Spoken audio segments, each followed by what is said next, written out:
Hey guys, so this isn't my normal monthly video, and I'm still going to be working on that, but I wanted to try something a little bit different that I've been thinking about doing for a while, where I just kind of talk about a movie I got to see in theaters recently and give kind of a spoiler-free look into the movie. My opinions, if you might want to go see it, it's up to you. But this time, I actually think I had a pretty good story to go along with actually doing this to start out because I got to go to see Saltburn with an early access screening. I get to go to those occasionally with my brother. He's part of the Atlanta Film Society, so occasionally I tag along with him to those. And we got to go see Saltburn. It was a super cool screening, fun little theater. We got little vouchers for free popcorn and free drinks. There was a little virtual photo booth. We got posters. It was a really cool time. I really enjoyed it. But I wanted to talk about the movie itself because it's really kind of a weird one, and I'll try and be spoiler free while I talk about it, but I wanted to talk about a couple things.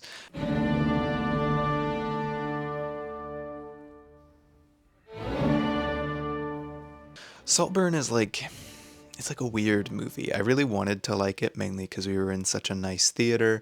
It was a really fun experience. I was looking forward to the movie, but it's so okay. A lot of the big complaints that you'll see about it, and I kind of agree with this, is that it feels like it's doing a lot of what it's doing for shock value. Because as you watch this movie play out, there's a lot of freaking messed up stuff in it, a lot of really gross stuff in it. Please look this up before you go and see it. There is some kind of bizarre sexual content in it, and you should know about that before you go into it. I don't want to spoil anything. But with that, you have something kind of similar in mind that I popped to, which was The Favorite. I know a lot of people made other comparisons to movies that are more technically similar in plot, but this really reminded me of The Favorite because I've seen The Favorite. If you watch The Favorite, it also has some weird sex stuff in it. It feels very targeted, it feels very for a point, they have a clear message, you know what you're getting from the film. But with Saltburn, it kind of feels like there's nothing behind what it's doing. I put it in my Letterboxd review that I did for it, that it feels like there's outstanding production, outstanding cast, which I'll get to both of those in a second, with kind of a weak screenplay. Because I think there's a really good idea here, and there is kind of a message, but even your main characters don't really make sense as it goes on. It feels like they drop plot threads, like you have Jacob Iroldi, I think is how you say his name. I don't remember. You know the guy. He was in Priscilla just recently, which he was really good in, and in Euphoria. So you know the guy. It's the reason a lot of people are probably going to go watch this, but about halfway through the movie, even though he's presented as one of the main characters, he just kind of doesn't matter anymore. He's not really in it much after that, which is such a weird thing because it honestly feels like the writers just forgot what they were writing about. And you have a lot of stuff like that where you have all of this really interesting things, plots, kind of impactful, powerful, creepy scenes, but not much direction, not much drive, and it kind of overall feels sloppy.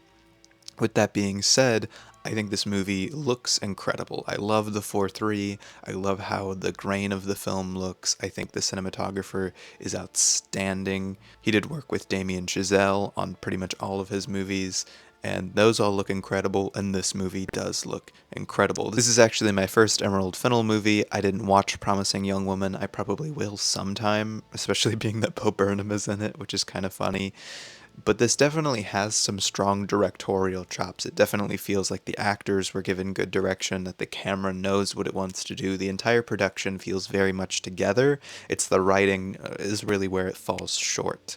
So I think the production design is great. I think it's really funny that it's set in the 2000s. It's just kind of a goofy thing. If you hear Emerald talk about this production with the story, she clearly had just kind of one basic idea of where she wanted this to go and kind of just rolled with it. It's a lot funnier than I was expecting going into it. It's a lot less romantic than I was expecting going into it. Again, I think the kind of impression you would get from the trailer is that it's just kind of a weird, bizarre gay romance story, and it's kind of that for the first half, and then it's not. But yeah, it's fun. The cast is fantastic. Barry Keoghan is definitely a standout, and yes, for people questioning, it's Keoghan. That's how he pronounces it. I double checked that. So Barry Keoghan is fantastic. Jacob Iroldi, I think is how you say his name, he's also fantastic. But really, the whole cast brings something special. At points, though, it feels like they're a little out of place. Like, the movie is often more bizarre and more funny with its cast than it feels that the actual script is doing. The script definitely takes itself seriously, so sometimes the performances are really just kind of like, you're like, that's what they're going for, really? But it's just a really fun movie at the end of the day. That was the big takeaway that I had from it. When the final scene plays, and the final scene is amazing, Murder on the Dance Floor, you'll know when you see it. It's really, really funny. I had a smile on my face. I think overall the movie works really well as a fun movie. It's just not like a solid movie, and ultimately not one that I feel will be very memorable because of it. The script just doesn't bring the punch to match a lot of the other symbolism. There's great costume design that feels like lacking. There's this really cool party scene, and Barry Keoghan's outfit is incredible, and I'm still thinking about that outfit, but at the same time, like, okay, so what? Because it doesn't feel like the movie really matches the chops of really any of its technical prowesses.